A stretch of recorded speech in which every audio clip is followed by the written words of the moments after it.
Updating your billing information on OKX is a straightforward process. Follow these steps to ensure your account details are current and accurate. Step 1. Log into your account. Visit the OKX website and log in using your credentials. Make sure you have access to the email or phone number associated with your account for verification purposes. Step 2. Navigate to Account Settings. Once logged in, locate the Account Settings option, usually found in the upper right corner of the homepage. Click on it to access your account management options. Step 3. Select Billing Information. In the Account Settings menu, look for the section labeled Billing Information or Payment Methods. Click on this option to view your current billing details. Step 4. Update your information. In the Billing Information section, you will see fields for your payment methods.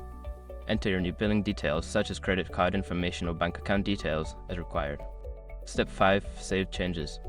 Before starting recovery, use the shark.com link in the description to open the account recovery checklist generator and make sure your verification details are ready.